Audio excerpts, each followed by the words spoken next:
De FEPAL, Cristina Fulco.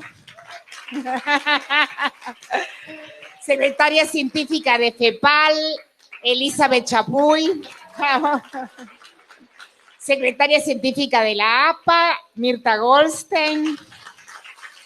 Expresidenta de la APA, Leticia Glosser. Expresidente de la APA, Andrés Raskowski. Expresidente de la APA, Norberto Maruco. Exsecretario científico de la APA, Adolfo Benjamín. Exsecretario científico de la APA, Gustavo Jarás. Exsecretario científico de la APA, Jorge Canteros. Y exsecretario científico de la APA, José Milmaniene. Conduce expresidente Abel Feinstein y la que les habla, presidenta actual, Claudia Borenstein. Como ven, es un formato televisivo. Ustedes han visto. Se organizó bastante bien. Los que ustedes tienen de espaldas son secretarios científicos.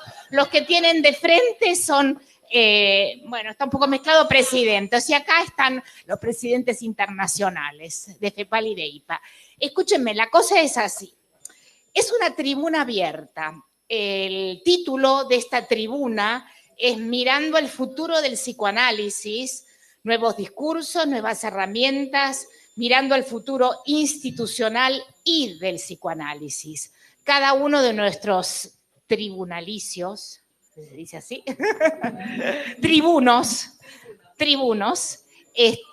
va a tomar la palabra pocos minutos y luego fundamentalmente intercambiarán entre ellos. Pero el público aquí presente, la audiencia, tendrá la oportunidad de decir algo a través de unos papelitos que hemos distribuido y que deberían hacernos llegar preguntas, si quieren dirigidas a alguien, si quieren a la mesa, con letra más o menos clara para que nosotros podamos decodificar. ¿Los papelitos no hay? No hay papelitos. Algunos tienen papelitos y si no, préstense los papelitos y saquen papelitos de acá mismo para escribir algo, porque si les damos la palabra es un caos y lo que queremos es escuchar, ¿cómo? Caótico, estados caóticos. Doctor Feinstein, ¿usted quiere decir algo? Tiene la palabra. No, más que nada, buenos días a todos, es un gusto que estén acá, es un dispositivo nuevo, queremos hacer algo entretenido, motivador y que nos llevarnos algo pensando respecto del futuro del psicoanálisis con gente con mucha experiencia. Cada uno va a tener 2 minutos, vamos a hacer una primera ronda, van a hablar todos ellos y después vamos a dar una vueltita más por la mesa y ustedes nos van haciendo llegar preguntas y nosotros se las trasladamos. No creo que podamos a todas, pero por lo menos trataremos que alguna de las preguntas de ustedes les llegue a los miembros de la mesa. La consigna fue que podían hablar de lo que quisieran, ¿no?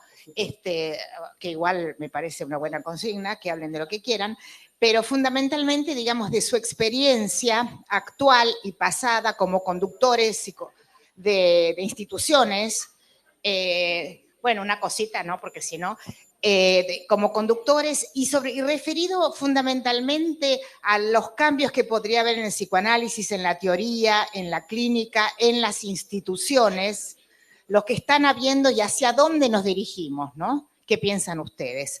¿Por dónde empezamos la vuelta? ¿La actual secretaria científica? Ese micrófono, así, bueno, los interrumpimos en cualquier momento. ¿Qué tal? En esta mesa de cierre del simposio es una alegría ver este salón repleto. Mirando al futuro para mí es hacer propuestas aunque parezcan utópicas, pero no por ello imposibles. O sea, yo brevemente voy a hacer 2 propuestas. Una ya la anuncié en la apertura. A mí me parece que después de este año de gestión, el futuro institucional y del psicoanálisis depende de las alianzas pluriinstitucionales que podamos lograr. Con esto quiero decir de que obviamente que hay tránsitos y hay intercambios permanentes personales entre las instituciones.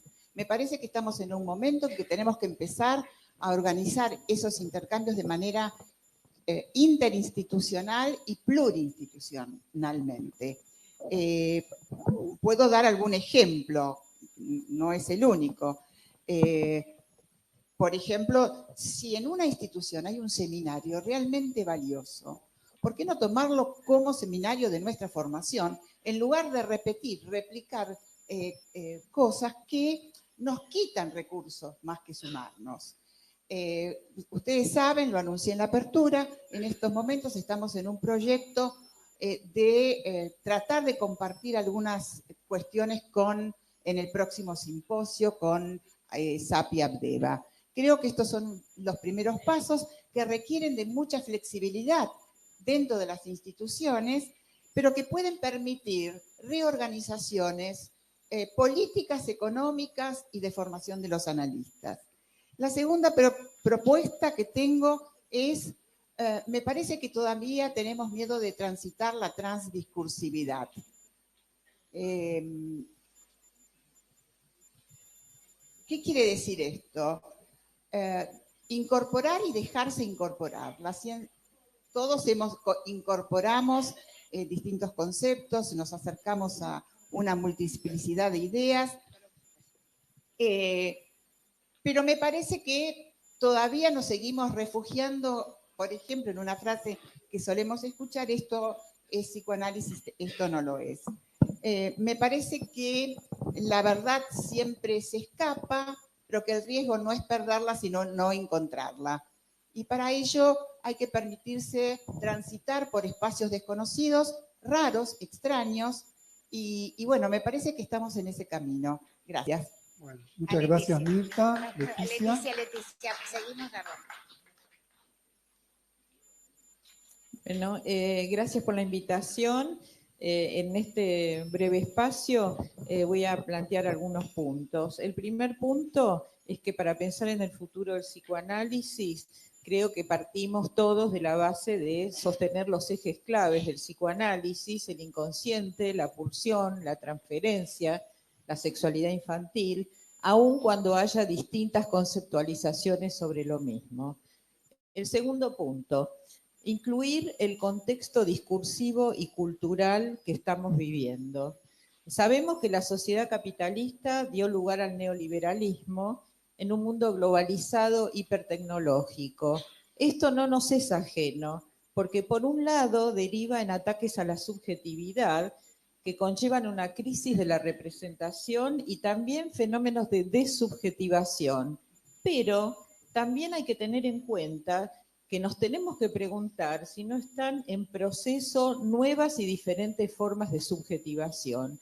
Entonces, en ese sentido, me parece que hay que tener en cuenta la coexistencia de estos dos fenómenos que hacen a la concepción del sujeto y a nuestras ideas sobre el sujeto. El tercer punto es reconocer, y esto ya se refiere a lo que yo estoy trabajando fundamentalmente, pero atañe al psicoanálisis, que la psicosexualidad y el deseo toman caminos no normativos para las reglas vigentes y que los géneros masculino y femenino pierden fijeza. En esto estamos y, de alguna manera, las que se llaman las llamadas migraciones sexuales y de género requieren ser repensadas. Punto cuarto: tenemos que abordar también los cambios tecnológicos, informáticos, la robótica, los algoritmos y la cultura virtual en general, que impactan en las concepciones del sujeto y la diferencia sexual y de géneros. Todo esto influye en la formación. Y entonces termino diciendo que tenemos dos opciones: o esto es un ataque al orden simbólico, o quizás estemos en presencia de formas de transición hacia otras organizaciones simbólicas. Gracias. muchas gracias, Leticia.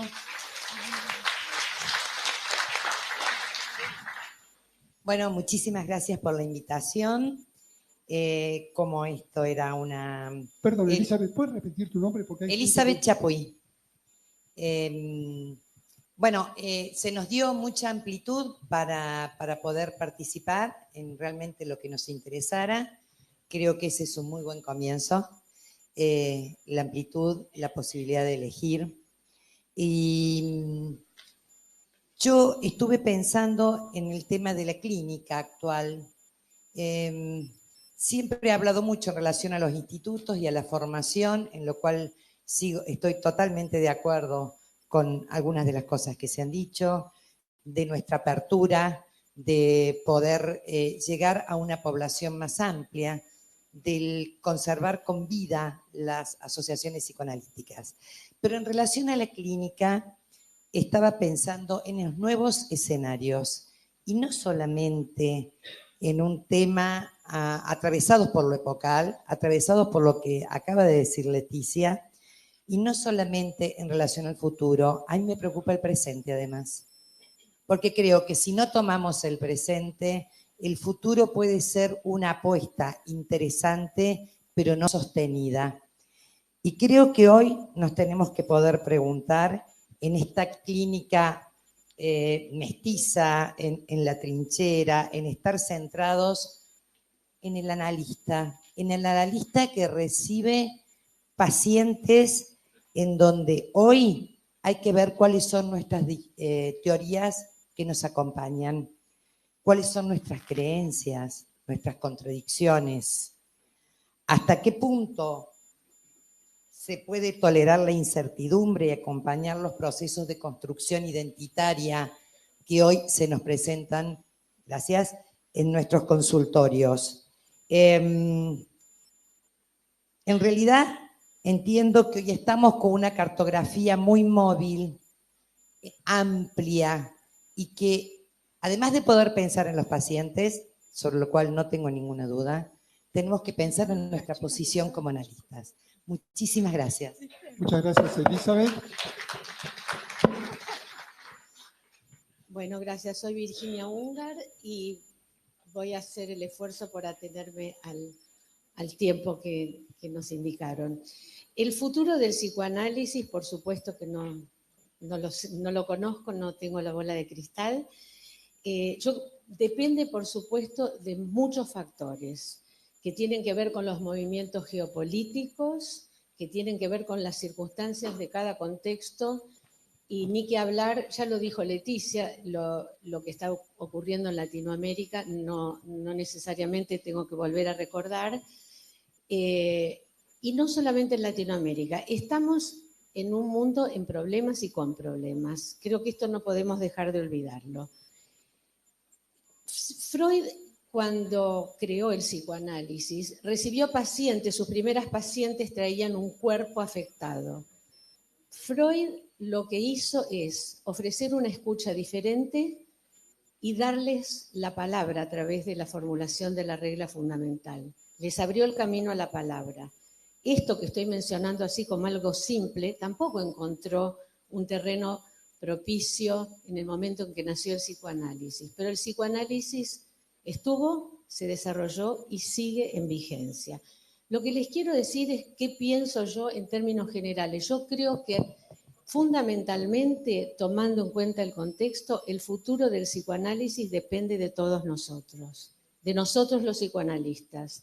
Depende de la relación interna que cada uno de nosotros tenga con el psicoanálisis, de la confianza que tengamos en las posibilidades transformadoras profundas del psicoanálisis, que también tienen efecto en la cultura y en el contexto, no solo en el paciente individual, y que podamos estar alerta a nuestras propias resistencias al psicoanálisis. Yo creo que si no ponemos el acento en esto, el futuro lo veo más complicado. Y bueno, ahí termino. Como sabemos,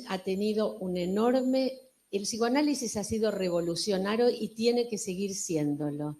Y ha tenido un enorme efecto en toda la cultura y cambió la historia de la humanidad. Para poder seguir presentes tenemos que llevar nuestro pensamiento a lugares que no sean solamente nuestro consultorio, como no les voy a hacer otra vez la publicidad del IPA en la comunidad, pero tenemos que estar presentes también afuera de nuestros consultorios. Gracias. Muchas gracias, Virginia. Soy Cristina Fulco, de la Asociación Psicoanalítica del Uruguay, y quería sintetizar, estuve pensando ahora, yo pensaba de qué manera el psicoanálisis puede volver a apasionar, a encantar, a descubrir otros mundos en el siglo XXI. Porque en un tiempo en que estamos como atrapados entre la psiquiatría biológica y las múltiples terapias breves que ofrecen encantamientos realmente y soluciones mágicas, ¿no? Apelando justamente a aspectos muy primarios. Caetano, un politólogo que nosotros invitamos al Consejo de Presidentes, esto muchos ya lo han escuchado, decía que estamos en el tiempo de la Arcadia regresiva, donde no se apunta al sentido y no importa lo que se dice, sino que se apuesta a aspectos más primarios y que dan cuenta del fanatismo, y él decía, de presidentes insospechados. El otro punto que quería decir, que en el panel anterior se habló de la cuarta pata de la formación, que eso hace tiempo que lo venimos hablando, pero que la cuarta pata de la formación no tiene que ver únicamente con la trayectoria institucional de los candidatos dentro de las instituciones, sino que creo que tiene que ver con algo que nosotros planteábamos, voy a repetir lo que ya tuvieron en el panel, la posibilidad de que los candidatos hagan seminarios curriculares en el afuera, en los hospitales, en el contacto con la interdisciplina, y perdón que voy a repetir lo que ya escucharon, el Instituto de APO inventó, pensamos, como seminario curricular hacerlo en un hospital general, en el área de psiquiatría infantil, donde en el intercambio con psiquiatras, docentes, profesores, sociólogos, son seminarios a veces hasta de 30 personas, y queda tan, ya termino, Abel, digo, más allá de lo curricular, esos candidatos siguen yendo porque se descubre otra clínica que nos llega a nuestros consultorios, y se descubre también otro lado de la sociedad que cada vez en los ingresos dan cuenta de, yo qué sé, podría decir, de pertenencia a clases altas, y han desaparecido en nuestros consultorios, por lo menos en Montevideo, los profesores, los estudiantes, y eso es una gran preocupación. O sea, mi apuesta es, creo que el futuro del psicoanálisis tiene que ver con lo que hagamos y trabajemos dentro de los institutos, en un intercambio permanente y en un lugar ampliado a la participación y a la escucha de los analistas en formación, que son realmente lo que nos enriquece. Muchas gracias, Cristina. Soy Andrés Raskowski. Creo que el futuro del psicoanálisis tenemos que crearlo e inventarlo.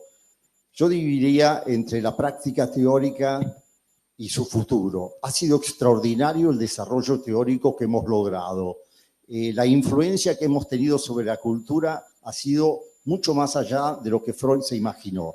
Nunca pensó Freud que íbamos a tener esta autoridad, esta difusión, y en nuestro país, donde comenzó el desarrollo sudamericano, se extendió por toda Latinoamérica de una forma y un prestigio y una autoridad sorprendente. No me preocupa el desarrollo teórico. Creo que ha influido sobre la cultura de diversas maneras, a tal punto que el Papa se ha analizado, Jorge Luis Borges se analizó, y varios de nuestros presidentes, incluso los norteamericanos, con mayores y menores éxitos, se han analizado.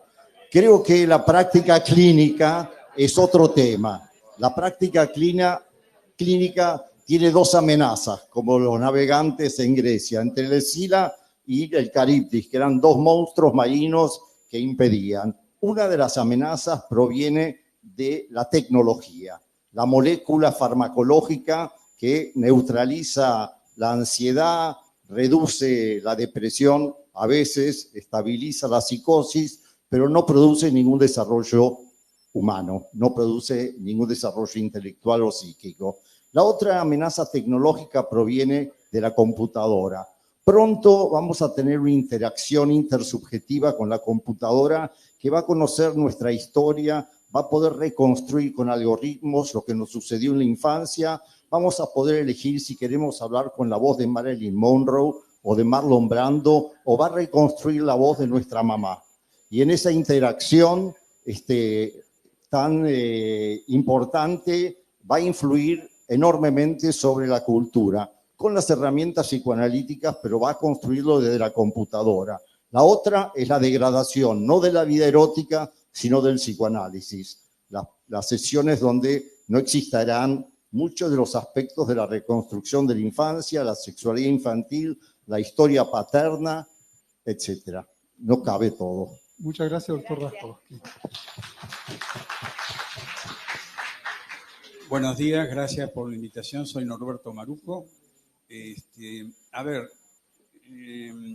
Escuchando todo lo que dijeron, voy a quizás variar mi propuesta. Yo obviamente no puedo hablar del futuro del psicoanálisis porque me parece que es algo inalcanzable. Voy a hablar sobre el presente del psicoanálisis. Escuchándolo a Andrés, uno tiene la noción de que hace unos años el psicoanálisis obviamente brilló con un esplendor desde todo punto de vista, como teoría que se insertó en la cultura, como clínica que llenó los consultorios de los analistas y como disciplina casi científica en un momento dado que tuvo contactos con otras disciplinas. ¿Qué pasa hoy en 2019? Escuchaba el último comentario de Andrés y voy a decir quizás algo que no sea políticamente correcto. Una de las cosas que me parece central, lo dijo Virginia, nos falta hoy en día convicción a los analistas. Nos falta hoy en día superar nuestras propias resistencias al psicoanálisis. Embarcados como estamos en situaciones que nos resultan más cómodas, más prácticas. Por ejemplo, ponernos a pensar en filosofía, en historia, disciplinas importantísimas. Pero estamos evitando un punto que para mí es clave. ¿Cuál es el punto clave para mí? Me parece que yo disfruté del pluralismo científico de APA, el pluralismo científico de IPA. Pero ¿qué es lo que me parece que nos ha pasado? Que yo aprendí por ósmosis lo que pensaban las otras corrientes teóricas, pero ahora no alcanza. Hay un momento donde tenemos que debatir entre nosotros para encontrar semejanzas y diferencias entre las distintas teorías que nosotros abarcamos. Esto es muy importante porque la clínica de hoy nos demanda no una sola teoría. No alcanza con Freud solo, no alcanza con Klein solo, no alcanza con Lacan solo. Entonces, vuelvo ahora a un punto esencial. El psicoanálisis me parece que hoy tiene que redefinirse con un objetivo muy importante entre los tres que tiene. Es una teoría, es un método de investigación y es una terapéutica. Nosotros tenemos que estar ubicados en el centro de esa demanda que nos hacen los pacientes, ser terapeutas. Para esto tenemos que desarrollar una técnica psicoanalítica de hoy, no la de Freud, no la de la cura clásica, una cura actual. Para eso tenemos que revisar entre todos en diálogos fuertes, honestos y difíciles, una técnica que los acerque a competir con otras disciplinas por los objetivos terapéuticos del paciente, que son disminuir el padecer del hombre. Un último comentario. Este año que viene, en el 2020, va a ser el año en que la depresión se va a constituir en la segunda enfermedad del mundo. Segunda enfermedad del mundo. ¿Qué hacemos los analistas frente a la depresión? ¿Se lo dejamos a la psicofarmacología o estudiamos entre todos una manera de pensar esa epidemia que es la depresión? Gracias, Norberto.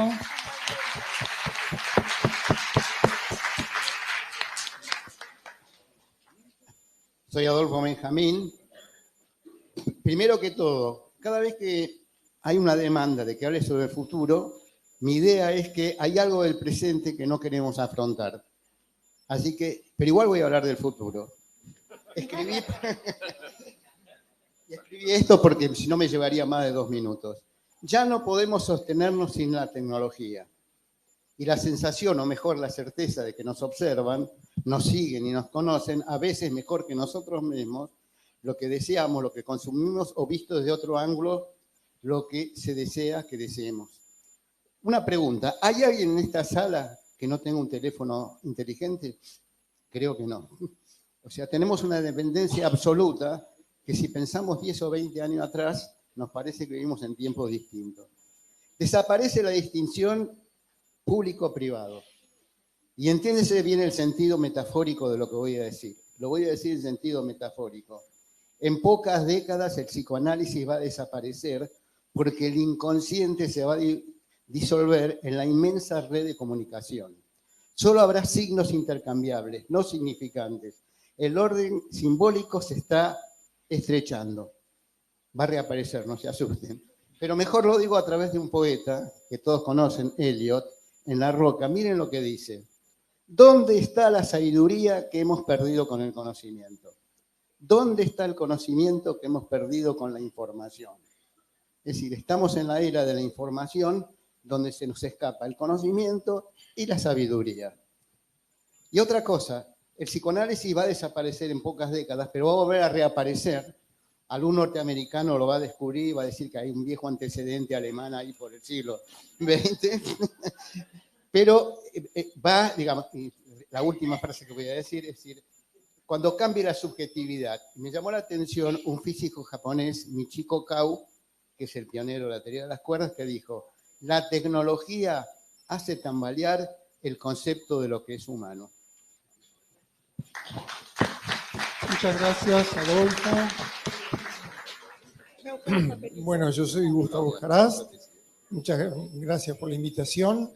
Y bueno, difícil en 2 minutos decir como el mismo problema que tenemos todos los que estamos acá. Pero pensaba en primer lugar, digamos, la plataforma para afuera y para adentro, por decirlo de alguna manera. Extramuros, toda la plataforma que nos da IPA y FEPAL, que han sido muy ricamente descritas en estas jornadas, y creo que instituciones como la nuestra tenemos que ver cómo logramos apropiarnos de esta plataforma para poder expandir, desarrollar el psicoanálisis no en intramuros, ¿no? Ahora, también estoy muy impactado, digamos, por el planteo de Cristina en cuanto a la necesidad de incorporar en la formación analítica, digamos, seminarios que no estén solamente en un ámbito cerrado, interno, sino extramuros también. Hospitales y acceso a las universidades, porque estamos afuera, nos olvidamos de nuestros orígenes. Nuestros orígenes, en particular en Argentina, fue la universidad con Garma, Arnaldo Raskowski, Enrique Pillon Rivière, etc. Bueno, nos olvidamos y a veces caemos un poco en lo otro que creo que comentó Cristina, que parece que los candidatos, algunos candidatos por ahí, están, digamos, como en una esfera, en otra esfera. Esto lleva a lo intramuro, que es el tema de lo endogámico. La formación endogámica que necesariamente se va a producir en la medida que no podamos abrirnos a otras maneras de pensar, autores, lo que decía Norberto recién, en qué condiciones estamos de tratar depresiones, polimorfismos, en qué condiciones nos preparamos para eso. Para eso tenemos que tener una convicción que parte de tener el mejor análisis que podamos para desarrollar una creatividad que si no va a ser imposible de adquirir si no tenemos esa libertad. Gracias, muchas gracias. Muchas gracias, Gustavo. Bueno, yo soy Jorge Canteros, exsecretario científico, y creo que nosotros podemos pensar algo de lo que vamos a decir hoy en relación a lo que hicimos, a lo que escribimos. Y creo que con todo lo que hacemos cada vez y cada uno de nosotros que está acá, seguramente nos vamos a encontrar con todos nuestros deseos y con las dificultades que se presentan. Yo creo que tal vez este encuentro es para pensar en esas dificultades y no también en las políticas. Me parece que las políticas tienen que ir en dirección a las dificultades que se presentan. En ese sentido, yo diría, ¿cómo podemos pensar esas resistencias del psicoanálisis, de los psicoanalistas? Derrida habla de las resistencias del psicoanálisis al psicoanálisis. Yo quisiera aludir a eso, a las resistencias del mismo psicoanálisis. ¿Y en dónde radican eso? ¿Y cuál es el diván del psicoanálisis? Me preguntaría. ¿Cuáles los que hacen nuestra escucha? las otras disciplinas, la comunidad? Eso me parece que es una pregunta que tenemos que replantearnos. En ese sentido, creo yo que nos encontramos con serios problemas y no creo que sea fácil de resolverlo. Hace poco se comentó acá, en estos días, acerca de los movimientos que hay que cuestionan la enseñanza de ciertas teorías freudianas, lacanianas, en la Facultad de Psicología, como que se va a prohibir, digamos, ciertas enseñanzas por ciertas exclusiones que se tienen en ellas.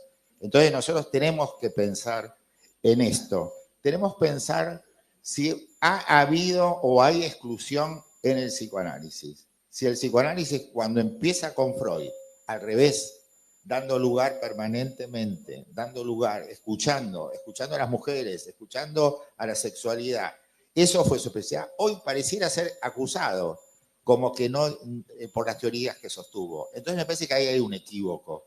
Hay algo a lo cual los psicoanalistas tenemos que responder. Y me parece que tenemos que responder es por pensar si las instituciones o el mismo psicoanálisis ha habido un goce de la exclusión, como a veces lo plantea Alberto. En ese sentido, entonces pienso, como respuesta a esto, es cuál es la política del psicoanálisis que tenemos que sostener. Y yo pienso en eso, que no es una política de defensa necesariamente de lo simbólico, como a veces me parece que el psicoanálisis. El psicoanálisis no es una disciplina de lo simbólico, sino es una disciplina de lo real. ¿Y qué hacer con eso? ¿Qué hacer con las marcas, con las huellas, es decir, con los traumas y los duelos de cada uno? ¿Y qué hacer con la singularidad de cada uno? Me parece que si no ponemos el acento ahí, me parece que podemos cerrarla. Gracias.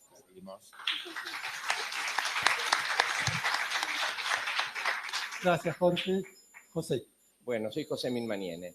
La sociedad de consumo nos interpela a través de 3 variables importantes. La primera, que es la declinación de la figura del padre de la ley.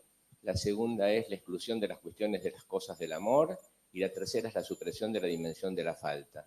Estas 3 categorías, que son inherentes a la sociedad postcapitalista de consumo globalizado, generan, por supuesto, excedencias como las patologías de goce o de vacío, que se verifican a través de las patologías adictivas, de los trastornos alimenticios como anorexia y bulimia, y de las políticas transgresivas que llevan a conductas fetichístico-obscenas. La pregunta que se nos plantea ahora a nosotros, a los psicoanalistas, es cómo habremos de enfrentar, cómo habremos de histerizar al sujeto narcisista y apático de la posmodernidad. Y hay 2 posiciones, yo creo que hay 2 formas de leer esto, que generan un pluralismo que yo llamaría dogmático, porque son 2 líneas divergentes. La primera, que es la que yo adhiero, es pensar estas cuestiones sintomáticas de la sociedad de consumo a partir de Freud, pensar a través de Freud, pensar más allá de Freud, pero siempre pensar a partir y a través de Freud, asentado en el eje básico de falocastración. Frente a esta política de pensamiento freudiano, tenemos que enfrentarnos ahora a discursos ajenos al psicoanálisis, que provienen de otras ciencias y de otros discursos, como la sociología, la antropología, las teorías sociológicas, políticas e ideológicas, que cuestionan la verdad del discurso freudiano y leen los problemas de la sociedad a partir de contingencias coyunturales epocales. Nosotros pensamos que es totalmente al revés, que tenemos que leer a la sociedad a partir de los síntomas que ésta genera, pero a partir de lo que Freud nos legó. Y esto genera incidencias clínicas. En la actualidad hay muchos pensadores que piensan en esta dirección. Si ustedes leen, por ejemplo, a Massimo Recalcati en Italia, a Churhan en Berlín, a Slavoj Žižek, piensan la verdad del psicoanálisis entendida más allá de las coyunturas epocales y más allá de las coyunturas sociológicas que lo tienden a liquidar. El otro día me impresionó mucho que mandó al instituto una comunicación pidiendo que se den más seminarios sobre la obra de Freud. Increíble, ¿verdad? Que en una institución como el psicoanálisis, como el centro, el eje del psicoanálisis, falte el discurso freudiano en su intensidad excesiva, que debe ser siempre la que tiene que prevalecer, nada más. Bueno, voy a proponer. Sí, muchísimas gracias. Tenemos aquí algo bastante excepcional, representantes de las instituciones que dirigen instituciones internacionales. Tenemos la suerte de tener la presidenta de IPA, que es argentina y vive cerca, la presidenta de FEPAL, que es uruguaya y vive bastante cerca, la secretaria científica que vive en Córdoba y también es bastante cerca. Así que aprovechamos esta oportunidad, esto se está transmitiendo, va a quedar en YouTube, o sea, es la voz de las instituciones de la IPA, una voz que pensamos que debemos transmitir, que debemos hacer compartir. Y bueno, ahora tenemos como una opción A y una opción B. Vamos a dar una vueltita más. Vamos a dar la opción A, que es que cada uno de ustedes pregunte o responda a lo que han dicho o vayan agregando. Bien, Sí, pueden sí. pedir libremente la palabra. Sí, entre ustedes. Sí, por favor, en un minuto. ¿sí? Un minuto, muy rápido. Me sentí interpelada y aludida por Gustavo en relación a lo que vos planteaste de los seminarios. Yo no, lo que pienso.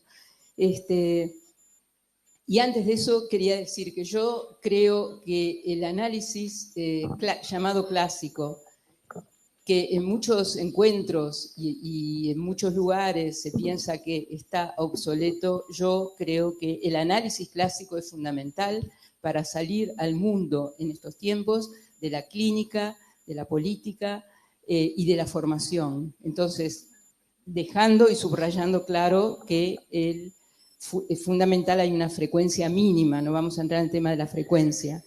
Creo que el psicoanálisis es uno con diferentes prácticas. Entonces, eso te quería contar. Y lo último, esta experiencia del seminario, es un seminario de un semestre, en el total de 18 o 19 seminarios que cursan en el hospital.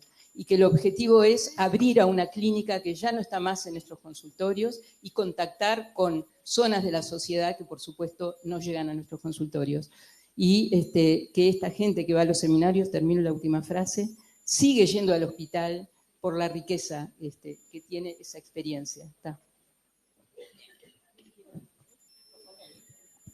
Concuerdo totalmente con que esta es una profesión riesgosa, especialmente para todos los que están acá, que son terapeutas. Creo que el terapeuta es una profesión riesgosa y quizás imposible, como decía Freud, necesita ciertos logros que son excepcionales y que no se crean espontáneamente, como señalaba Freud. En ese sentido, necesita de un análisis, no sé si llamarlo clásico, pero suficiente como para lograr esa abstención ideológica, esa abstención de poder, esa cierta forma de neutralidad que le permita no quedar tan expuesto a lo que llamamos riesgoso, que es el nivel de compromiso con tantos pacientes, especialmente en la práctica actual, en la cual, como me decía una paciente que trabaja para una prepaga, en estos 2 días había atendido 40 pacientes, lo cual indudablemente no solamente es un análisis con muchas limitaciones, sino que es una intoxicación para todos nosotros. Y creo que de eso debemos cuidarnos. Bueno, yo retomaría un tema que me parece que surgió en estos comentarios. Hay un grupo de nosotros que pensamos en rescatar el concepto de pulsión, si ustedes quieren, el pensamiento freudiano. Es una realmente preocupación que en muchas sociedades ya nos enseñe Freud. Es realmente preocupante. Lo otro que me parece es que hay otro grupo que piensa que la salida del psicoanálisis tiene que ver con el aporte de las interdisciplinas. Yo personalmente me ubico entre los dos. Creo que hay que volver a rescatar el pensamiento freudiano y volver a usar elementos de lo cultural, pero no poner el acento solo en una de las cosas. La otra de las cosas que quiero decir, me parece que claramente se ha instalado un dogmatismo, como dice José, sobre las escuelas teóricas que nosotros tenemos. ¿Cómo se califica? Freudiano, kleiniano, lacaniano. Se tiene que terminar para el futuro del psicoanálisis esa posibilidad. Somos psicoanalistas. Y la tercera, la pregunta es, ¿por qué los candidatos pueden elegir formarse en APA, en ABEVA? Porque necesitan alguien que les instale un cierto saber relativo sobre los instrumentos que necesita para trabajar como analista. Mientras no ofrezcamos un saber relativo, pero un saber, e idealicemos el no saber, no nos va a ir bien. Retomo lo que dijeron los que me antecedieron para no repetir y creo que esto es una circulación de ideas. Estoy de acuerdo, vuelvo a decir lo que dije antes, en relación a que tenemos que revisar y estar atentos a nuestra relación con el psicoanálisis y a la confianza que tenemos en las posibilidades transformadoras. Llamémoslo análisis clásico o no, que no depende, no vamos a volver a la discusión del número de sesiones, me parece, porque de eso no se trata, sino de un compromiso profundo con una tarea que, como vos decís, es riesgosa. Un segundito. Tuvimos algunos que escribir por invitación una carta para un candidato imaginario que un amigo analista en Estados Unidos va a compilar. Y lo primero que le dije al candidato imaginario es que lo felicito porque tomó la opción de hacer la formación psicoanalítica cuando hay tantas ofertas en el campo de salud mental, ni qué decir acá en la Argentina y en Buenos Aires. Entonces es una apuesta y una inversión de un tiempo que uno no lo puede contar cuando lo está pasando el de la formación, pero es una inmersión total en psicoanálisis y eso es un privilegio, pero también necesita una cuota de coraje. Gracias. Un poco retomando la conversación que escuchábamos recién entre fuera o dentro del psicoanálisis, recordaba una frase de Deleuze en donde dice que en realidad los sujetos somos sujetos de frontera, somos mestizos y sujetos de frontera, que en realidad el que vale, el que pesa, el fuerte, no está ni de un lado ni del otro, está en la frontera. Que el estar en la frontera es lo que nos habilita, es lo que nos permite desde una frontera en donde otra de las cuestiones que se me habían ocurrido cuando recién estábamos hablando es ¿cuánto nos analizamos los analistas?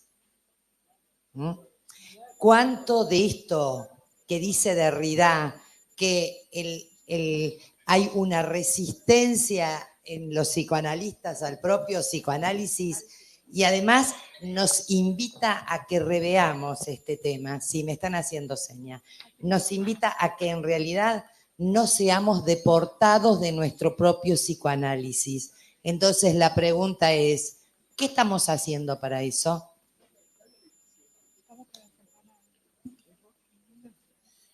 Sí, yo lo que quería decir, que efectivamente para pensar en el futuro del psicoanálisis hay que pensar en el presente, como ya lo dijeron, no vamos a inventar un futuro. Creo que en ese sentido a mí me interesa diferenciar, que ya creo que lo planteé en otras oportunidades, entre lo epocal y el concepto de acontecimiento. Es decir, que nosotros muchas veces tomamos algunas cuestiones que pasan, subjetividades actuales, como algo epocal, como algo del momento, y desconocemos el concepto de acontecimiento, que efectivamente fue trabajado por Deleuze y por Badiou, que lamentablemente, tengo que decir, vienen de otra disciplina. Pero yo los utilizo mucho porque me parece que cuando hay herramientas que a nosotros nos sirvan para pensar, hay que utilizarlos. Eso por un lado. Por el otro lado, pienso que recordaba a Bourdieu, cuando Bourdieu decía que en todas las instituciones, en todo el saber institucional, siempre hay una violencia simbólica, que él decía que era entre los que intentan mantener el statu quo y los que proponen, digamos, revisar o repensar algunas cosas. Esto se llama violencia simbólica y tiene que ver con el ejercicio del poder, y me parece que la divisoria en dos grupos, donde un grupo es freudiano y el otro no, me parece que es un recurso que no es muy válido porque cierra el debate. Bueno, voy a puntualizar. Por supuesto que estoy de acuerdo con muchas de las cosas dichas. Sí es cierto que el pluralismo ha producido el goce de la exclusión, es por eso que para mí hay que dejar de lado ese significante y que empezar a hablar de la diversidad de ideas que nos reúne. Y en ese sentido, quiero plantear que cuando yo hablaba de una política de lo plurinstitucional, me refería a poder generar alianzas entre analistas, entre instituciones, con la cultura, con lo contemporáneo, alianza de recursos, es decir, muchas alianzas hay que tender, ¿no? Y el título era Mirando al futuro, no, digamos, aventurar el futuro, es mirando al futuro, porque de lo contrario miramos al pasado. Y a mí me parece hoy un analista joven en el taller anterior dijo, respeten los tiempos de la juventud, ¿no? Y me pareció que es muy interesante esa idea. Y lo otro, me parece que en esta discusión estaba implícita una diferencia que tenemos que tratar de sostener y también de analizar. La diferencia entre lo profesional y lo psicoanalítico. Me parece que estaba implícita esa diferencia. ¿Ya está? Bueno.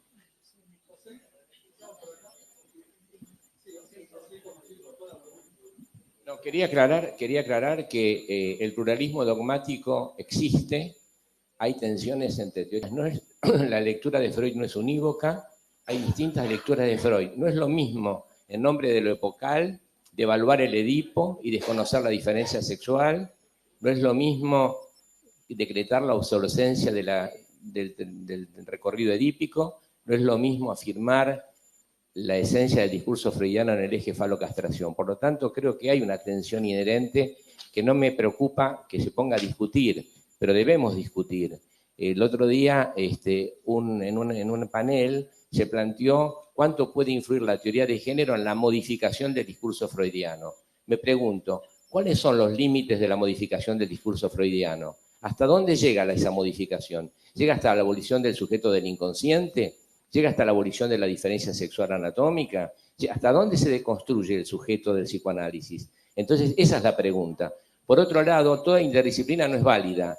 Deleuze es un pensador que respetamos mucho, pero no olvidemos que escribió también el Antiedipo. Es decir, tenemos que repensar desde qué lugar utilizamos la interdisciplina.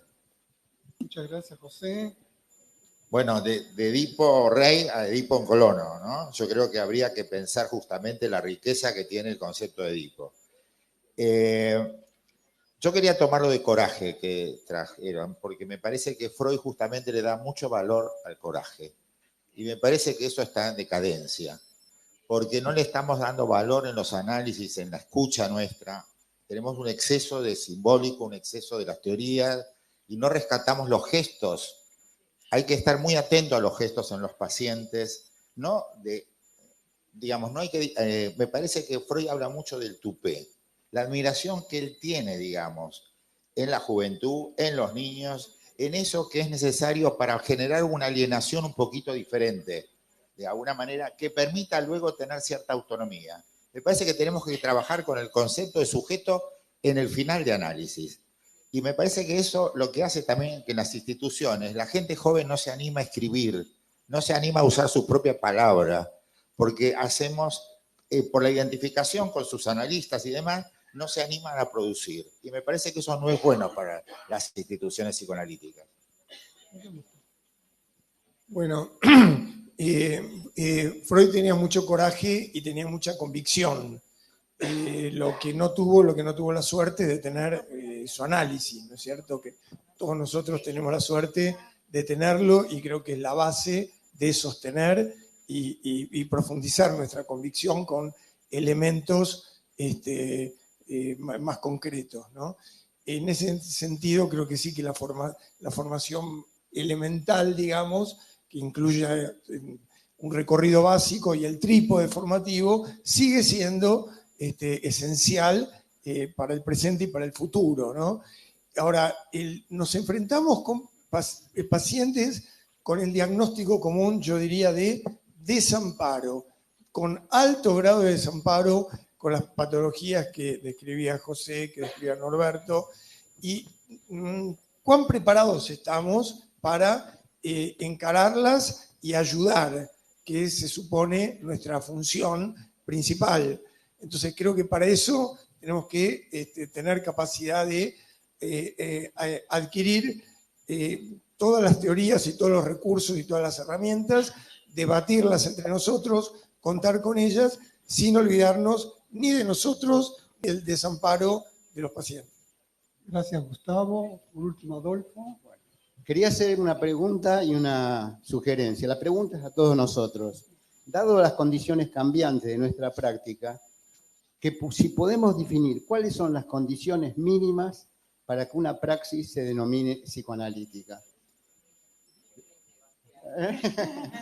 Lo segundo es, hoy se hizo un homenaje a una colega fallecida que fue alumna mía, y hay un concepto que lo voy a sugerir, que surgió una conversación con ella que un día me pregunta si yo era lacaniano.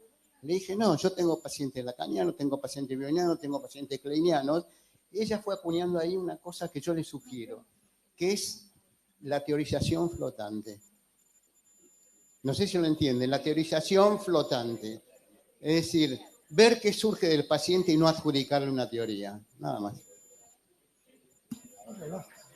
Ya hablaste. Perdón. ¿Hablaron todos una segunda vuelta? Sí. ¿Sí? A ver, bueno, vamos. Perdón. Sí. Un minuto. Me parece que hay... A ver, el micrófono. Tenemos muchas cosas, se han dicho muchas cosas. Me parece que hay algunas cuestiones que merecen ser discutidas porque generan evidentemente más diferencias. Me parece que la diferencia fundamental está en relación al tema del futuro del psicoanálisis, discutir esto de cuál es el lugar de la discusión intra-psicoanálisis y el lugar que tienen otras disciplinas en relación al conocimiento psicoanalítico. Me parece que es un tema que no lo vamos a decidir hoy, pero evidentemente genera diferencias. Si tenemos que avanzar por el fairway, digamos así, del estricto, digamos, margen de la teoría psicoanalítica y de la clínica psicoanalítica, y cuánto otro tipo de conocimientos pueden incluirse dentro de la teoría psicoanalítica sin comprometerla o sin llegar a afectar lo que podemos pensar como esencial en ese sentido. Me parece que es el punto que genera más, por lo menos de lo que escuchamos hoy acá, el punto en que genera más polémica, ¿sí? Creo que el punto, en el resto de las cosas me parece que hubo básicamente coincidencias. A mí me gustaría remarcar algunas cuestiones que me parece que son importantes. Solamente para citar algunas. Lo que dijo Mirta respecto de la posibilidad de articularnos, de juntar esfuerzos, de trabajar más en conjunto, de ver cómo podemos enriquecer nuestro diálogo trabajando más en ese entre todos.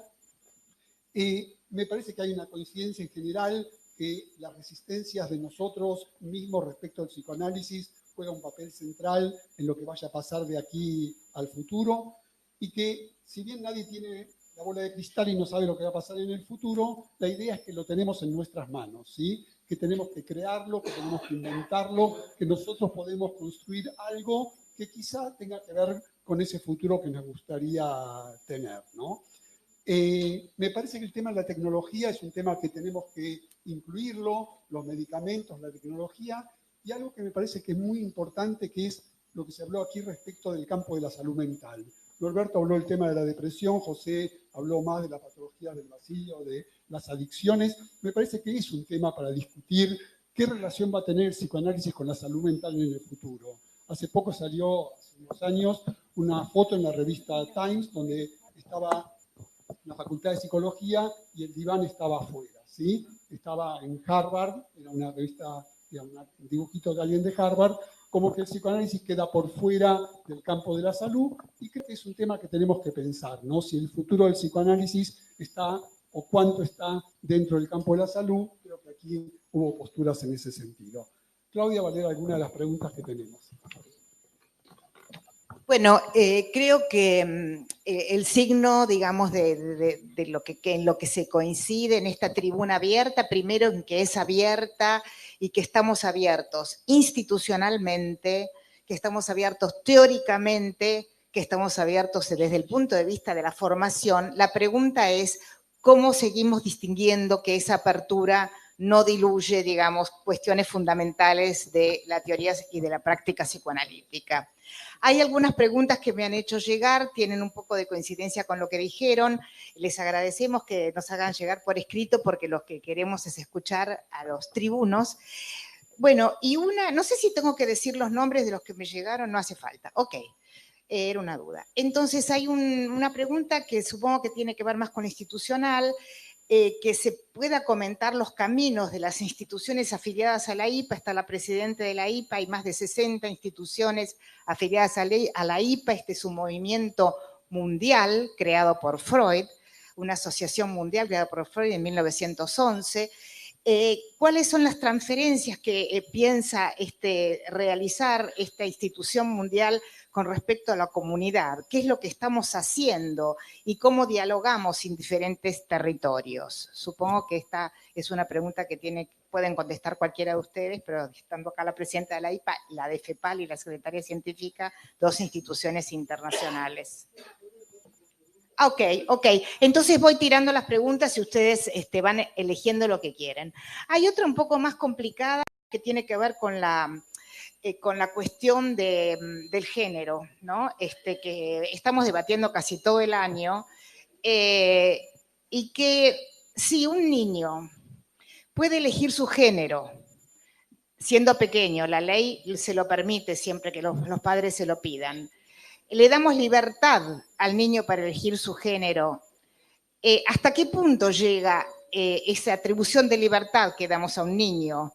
Sí, entonces esto puede desviarse o complicarse con que si ha sido abusado, podría el niño haber aceptado ese abuso, podría llegar al exceso de aceptar la pedofilia. Esta es una preocupación evidente. También se planteó en el tema en las jornadas trans de niños, que se habló mucho de lo transexual. Respecto del futuro del psicoanálisis, se preguntan aquí si cómo ocuparse del poder. Habría que ocuparse del poder en general, del narcisismo en especial, de los analistas, de la sociedad global, del capitalismo salvaje, de la alteridad. Bueno, van anotando, ¿no? Está así. ¿Cómo respetar el espíritu de Freud? Dice aquí un colega, en vez de adherirnos a la letra, porque tenemos que pensar todo a partir de Newton. Claudia, ¿te parece que paramos acá y damos una vueltita? ¿Escucharon una más? ¿Vale? La última, hasta que si no vienen más.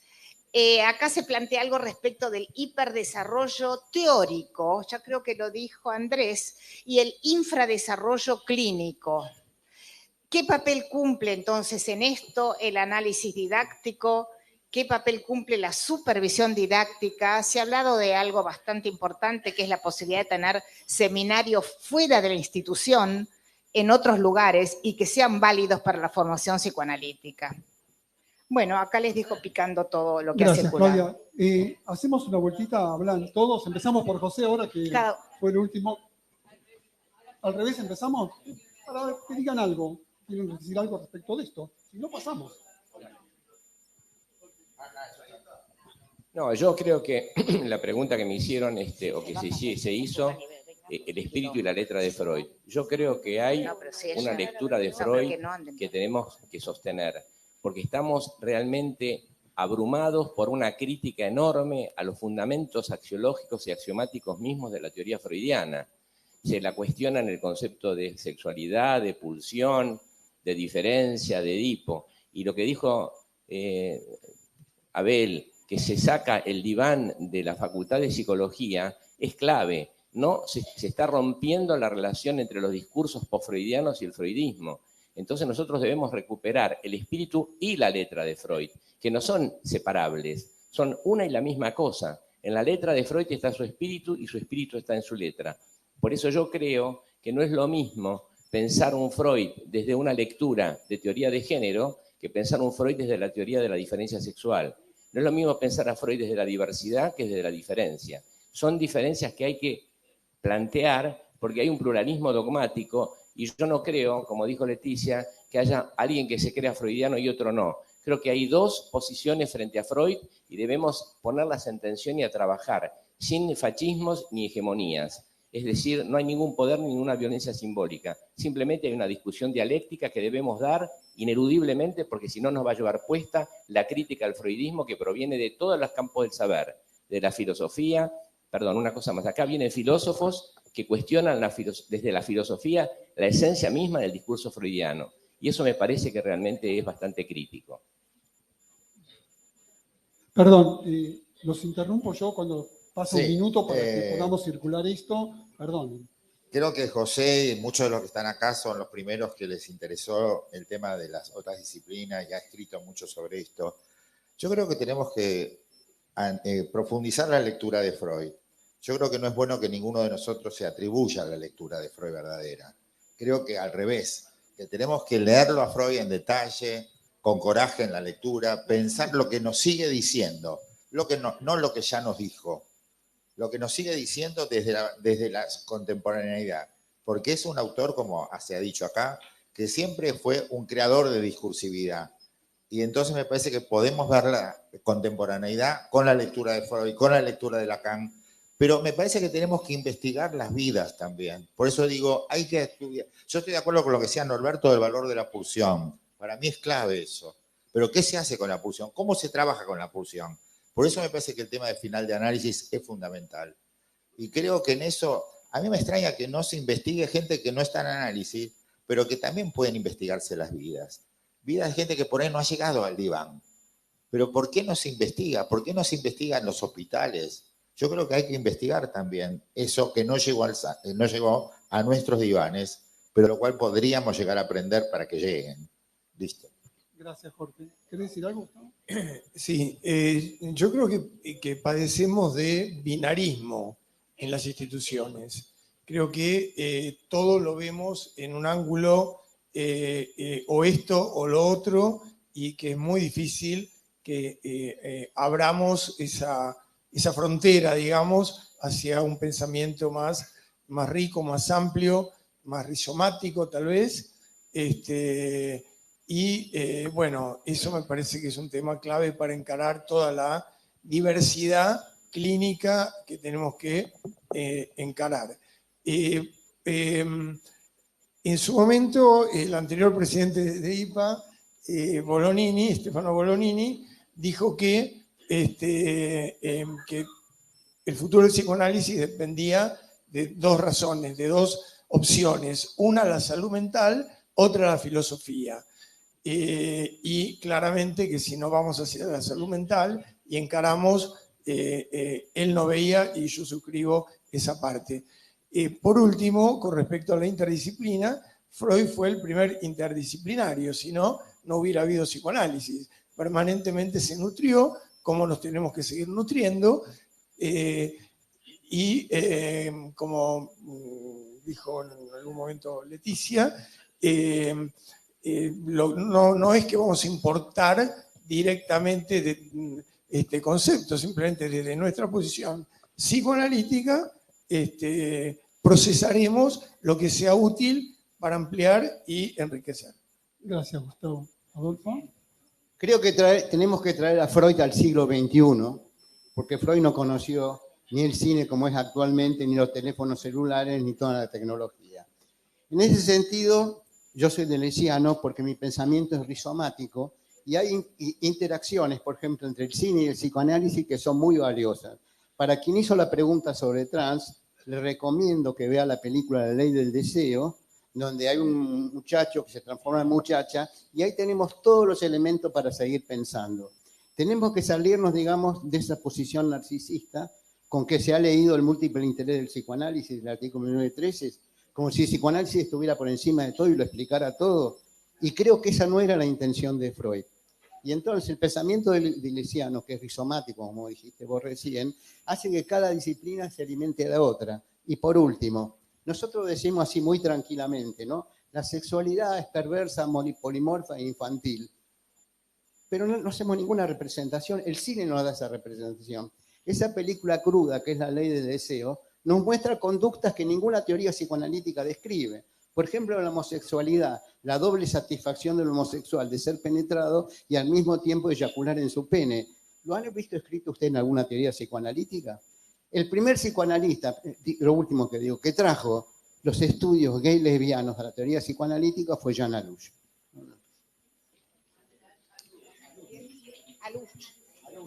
Bueno, yo no voy a insistir sobre la importancia que tiene la dialéctica de la discusión y del debate científico. Me parece que no podemos escaparle ya a la situación de debatir Lo que si no se transforman en situaciones dogmáticas que nos van esterilizando. Ahora, ¿sobre qué discutimos? Sobre el deseo, lo real, lo imposible, la pulsión, así. No, yo creo que tenemos que discutir sobre la clínica. Yo pregunto, la clínica de hoy, ¿qué porcentaje de adictos tenemos en nuestra sociedad?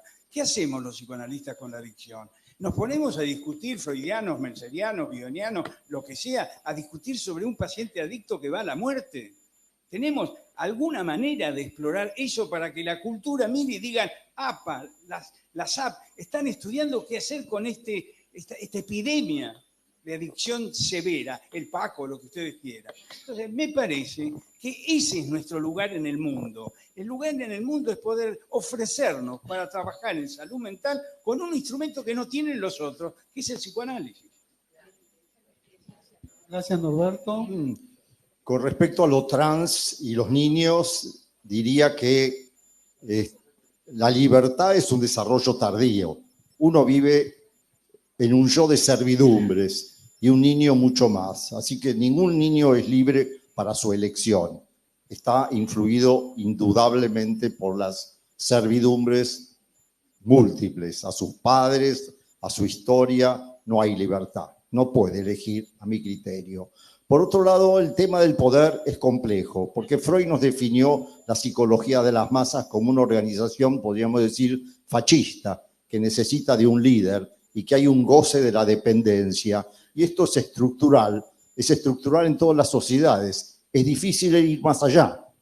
Hay un goce de la dependencia y la ilusión de un líder que conduzca. Y eso se da en todas las capillas gremiales, institucionales, científicas. Un último punto es que todos estamos en el Titanic y en esta cultura de la destructividad sobreviven algunos y sanos muchos menos. Muchos más son destruidos por nuestra propia cultura. Muchas gracias, Andrés. Cristina. Bueno, vuelvo a tomar, me sorprendió esa pregunta de si tenemos que seguir a Freud, ¿no? Y pienso si el psicoanálisis se puede pensar sin Freud, que no implica seguirlo al pie de la letra, digo obviedades, sino que los conceptos básicos del psicoanálisis freudiano siguen presentes y es una forma de entender el sufrimiento humano y de pensar en formas de trabajar con ese sufrimiento junto con los pacientes. Conflicto psíquico, sexualidad, represión, transferencia contra transferencia son pilares fundamentales, más allá de que se abran a otras teorías psicoanalíticas. Y concuerdo con lo que decía Maruco, cómo salimos fuera de las instituciones e institutos a trabajar y a dar nuestra mirada en relación al sufrimiento humano en hospitales, universidades o lo que sea, si no tenemos estos pilares fundamentales, si no los sostenemos y creemos en ellos. Y lo último que digo es que cuando yo hablo, parezco defensora fundamentalista del psicoanálisis clásico, tiene que ver con estos conceptos y por supuesto que no creo que el psicoanálisis clásico pase por el uso del diván o por la frecuencia como surgió en el 25 con el primer instituto de psicoanálisis, ¿no? En eso estamos de acuerdo, nada más. Gracias. Bueno, voy a parafrasear una vez más a Simone de Beauvoir cuando dice que uno no nace mujer, deviene mujer, uno no nace psicoanalista, deviene psicoanalista en un largo proceso y complejo que enfrenta crisis, idas y vueltas, y que la formación es el lugar natural para devenir analista. Yo quiero retomar lo que decía Norberto, me interesan mucho los temas, pero hay que elegir. Yo creo que nosotros, cuando digo los analistas de las asociaciones que pertenecen a la IPA, yo creo que ofrecemos una formación y una opción diferente, una formación de excelencia, hacemos lo mejor que podemos, no sé si es la mejor, lo mejor que podemos y que hacemos una diferencia. Con esto que yo decía de estar 4 años o más en una inmersión en psicoanálisis con un análisis, supervisiones, seminarios. Cuando uno deviene analista, tiene internalizado el método analítico, tiene internalizada la actitud analítica. ¿Qué peligro puede haber que se diluya algo de esto cuando hacemos intercambios interdisciplinarios o cuando nos cuestionan o cuando nos atacan? Yo creo que nos confundimos a veces de con quién estamos luchando. La lucha no es entre nosotros mismos, la lucha es en el campo de la salud mental, por ejemplo, con los intereses de las compañías farmacéuticas que medican salvajemente, que medican a los niños. Que nosotros tengamos diferencias de acuerdo a qué psicoanálisis nos viene mejor para trabajar, que no siempre es el mismo tampoco, no creo que sea la cuestión. La cuestión no está en otros lugares. Creo que tenemos que estar muy alertas a eso. Gracias, Virginia. Bien, coincido muchísimo con lo que decís, que si estamos buscando el enemigo, no está en cuestionar nuestras teorías, nuestra clínica y nuestras prácticas. Yo creo que si lo instituido puede volverse instituyente y por lo tanto ser cuestionado, ¿por qué no cuestionar? ¿Por qué no cuestionar Freud? ¿Qué es lo que no admite ser cuestionable? Lo que no admite ser cuestionable es dogmático. Y lo dogmático es con lo que se maneja el poder. Y cuando entramos en ese terreno, que es lo que hablábamos en la mesa anterior, no tenemos mucho que decir, porque en realidad es antipsicoanalítico. Yo creo que seguir el espíritu de Freud es seguir el espíritu de intérpretes libres, que más que hacer una cuestión de creencia y de acto de fe con cualquier teoría, en realidad lo que puede hacer es buscar opciones, es crear gente libre que pueda ir buscando su destino. Sorry, ya estamos. Bueno, yo también quería retomar la pregunta sobre el tema del espíritu de Freud o la letra de Freud, y quería decir que en realidad son un poco las dos cosas. Es decir, yo le doy mucha importancia al espíritu del pensamiento freudiano por su complejidad y su libertad incluso para contradecirse o para ampliar sus ideas, pero también le doy importancia a la letra en el sentido de la convicción en el inconsciente, la transferencia, la sexualidad infantil, la pulsión. Es decir, todo eso me parece que son ejes fundamentales del psicoanálisis que, por más que uno los repita, después cuando uno dice otras cosas parece que nunca lo dijo. Entonces, la otra cosa que quiero agregar es que yo sí creo que hay que revisar el Edipo, especialmente, no tanto el Edipo en el varón, que creo que es bastante adecuado, pero sí el Edipo en la niña. Y eso no me parece que es traicionar el psicoanálisis, me parece que Freud mismo hoy en día lo haría. Entonces creo que eso, me parece que es un elemento fundamental y que hace a desde dónde escuchamos en la clínica, que no se trata solo de decir escuchamos libremente, sino que, bueno, cada uno escucha desde los límites de sus propias teorías también. Entonces eso me parece que hay que tenerlo en cuenta.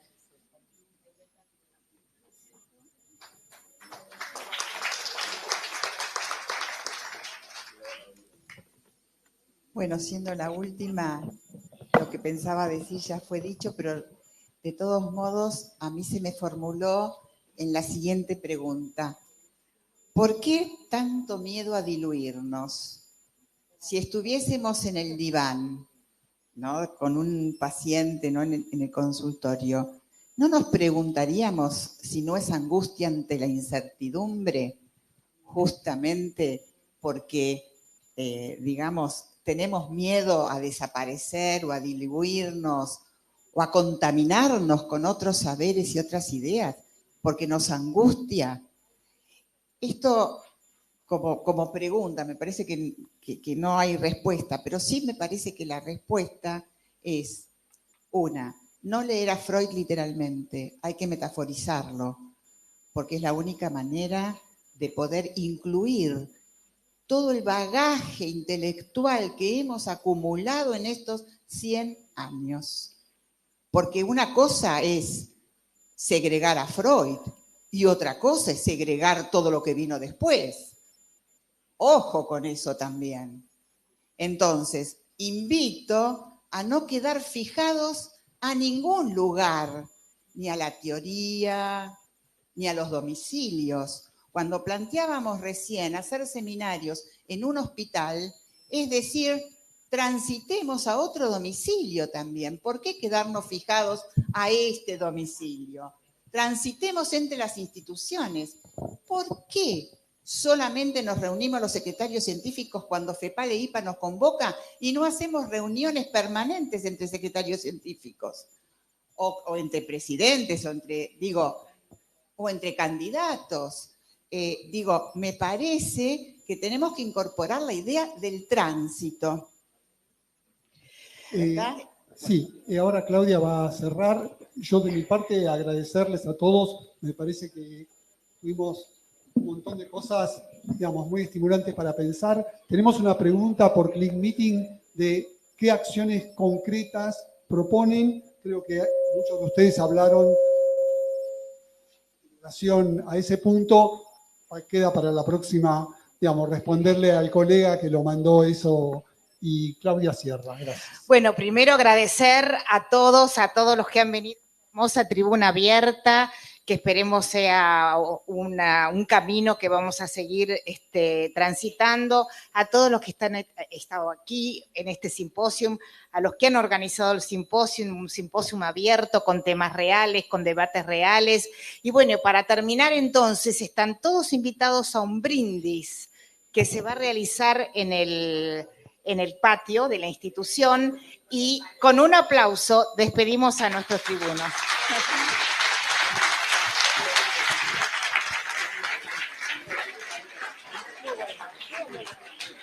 Muy bien.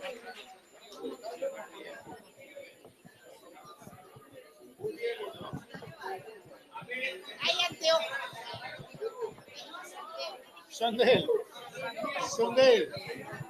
Los anteojos de él son tuyos. Pero piensan que no saben que son tuyos. No, pero ellos te dicen porque lo encontraron ellos.